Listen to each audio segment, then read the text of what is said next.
하고 책임을 지는 사명을 가진 사람이 이 술 맡은 관원이에요. 그러면 이방 나라에서 포로로 끌려온 입장에서 이 왕의 술 맡은 관원장이 되었다. 그것 되었다는 말은 곧 뭘 말하는가 하면 왕이 다른 사람은 다 못 믿어요.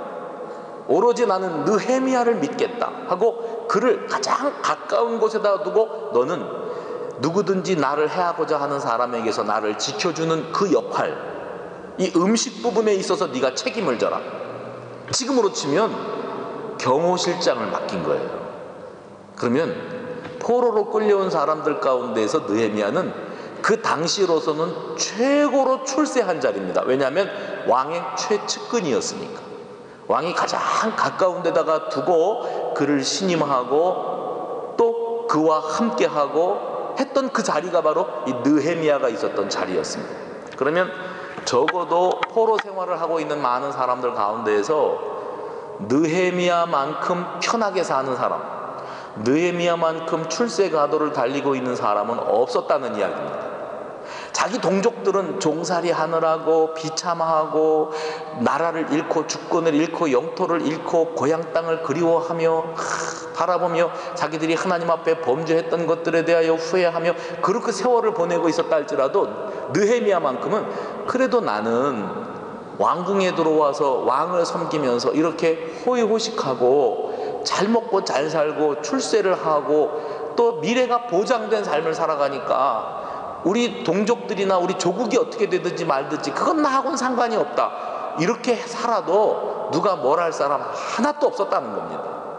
그런데 오늘 여기 느헤미야에게 어떤 소식이 들려와요. 그건 어떤 소식이었는가 하면 그 형제 가운데 한 사람이 고향 땅 예루살렘에 다녀온 겁니다.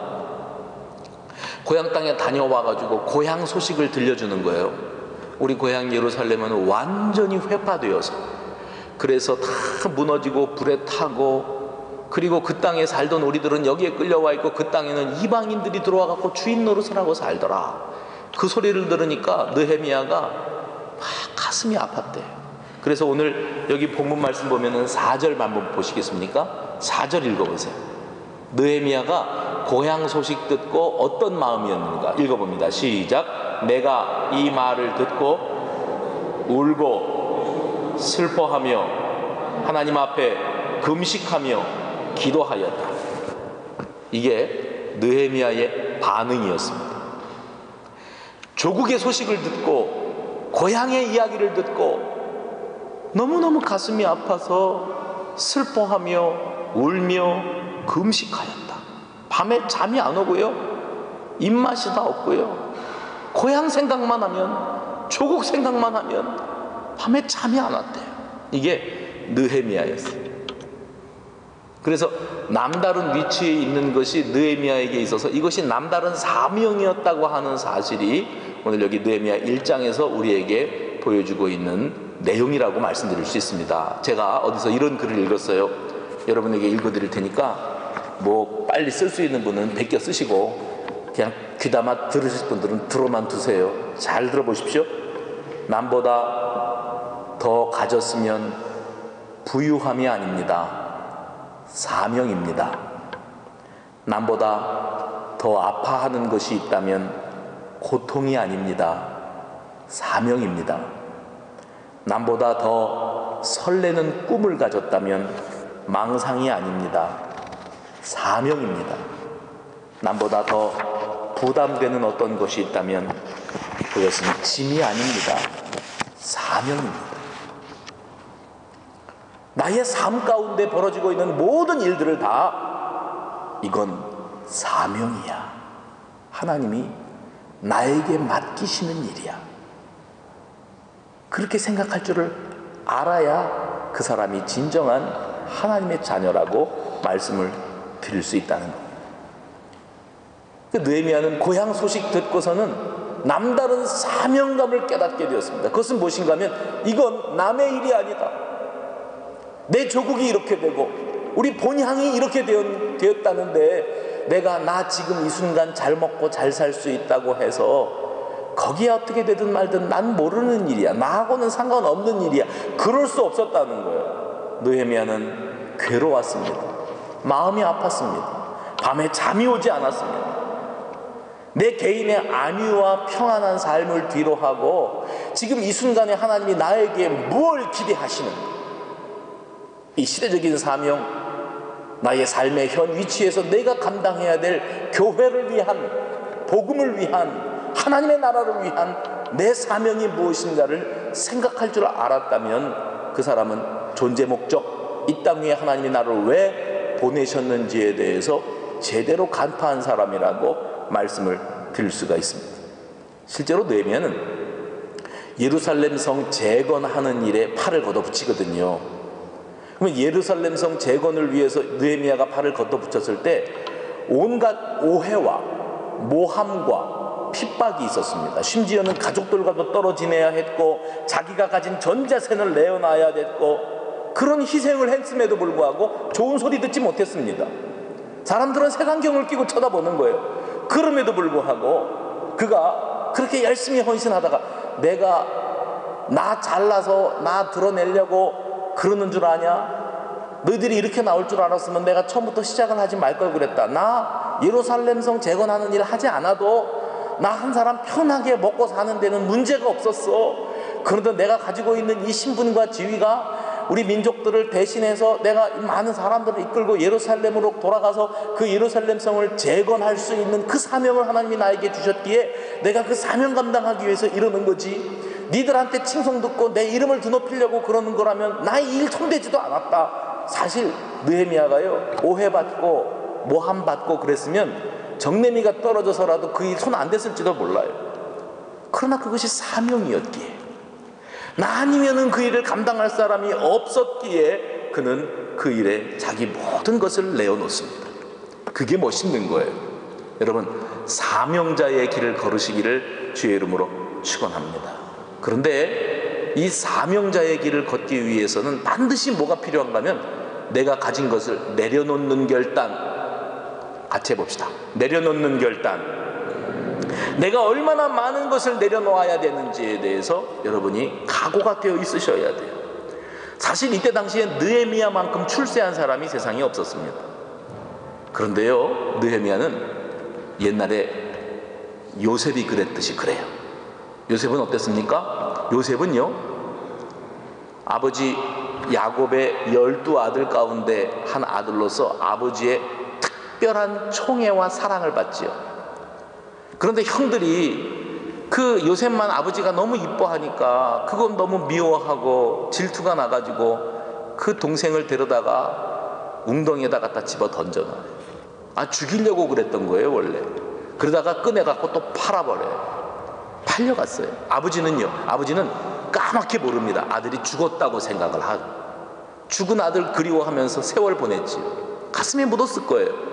그런데 요셉은 흐르고 흘러 애굽 땅에 가가지고 그 땅에서 별의별 일들을 다 겪지만 결국 총리 대신의 자리에 오르게 되었습니다. 그리고 세월이 흘러서 형제들이 기근이 들어서 먹을 것을 찾기 위해서 애굽 땅까지 찾아 내려와요. 애굽 땅에는 늘 먹을 게 있어요. 왜냐하면 아무리 가뭄이 들어도 그 나일강 삼각주, 아프리카 그 대륙 꼭대기에 그 나일강에서 흘러내려오는 그 물이 비옥한 땅을 이루게 만들어서 거기 고센 땅에서 농사 짓는 그 곡식들이 얼마나 풍성했는지 모른다는 거예요. 근데 그때 당시에 애굽의 총리 대신이 요셉이었어요. 자기들이 팔아버린 동생이었어요. 까맣게 몰랐지요. 그러나 나중에 동생이 형님들 앞에, 아버지 앞에 자기 자신이 누구인지를 드러내게 되었을 때 형제들은 이제 기겁을 하게 됩니다. 이제 우리는 죽었구나. 저 동생이 이전에 우리가 죽이려고 그랬다 팔아먹은 것에 대해서 한이 맺혀 있을 텐데 지금 자기가 가지고 있는 그 총리 대신이라고 하는 그 높은 자리를 생각하면 우리를 당장 목을 칠 수 있는 위치에 있는 것이 아닌가 하고 떨 때 요셉이 뭐라고 말하지요? 형님들 두려워하지 마십시오. 저는 형님들이 나를 팔아먹었다고 생각하지 않고 하나님이 우리 이스라엘 가문을, 이스라엘 족속을, 이스라엘 집안을 이스라엘 민족으로 만드시기 위해서 나를 먼저 이 땅 애굽으로 파견하신 줄로 나는 깨달았습니다. 원수를 갚는 피비린내 나는 그런 복수국이 일어나는 게 아니라요, 용서와 화해의 역사가 일어났어요. 왜 그런 일이 가능했는 줄 아십니까? 요셉이 영적인 눈이 열려진 거예요. 형들이 나를 팔아먹은 것은 배신이지만, 그건 단순하게 표면적인 이유지만 근본적으로는 하나님의 더 크시고 원대하신 뜻이 계셨던 것이다.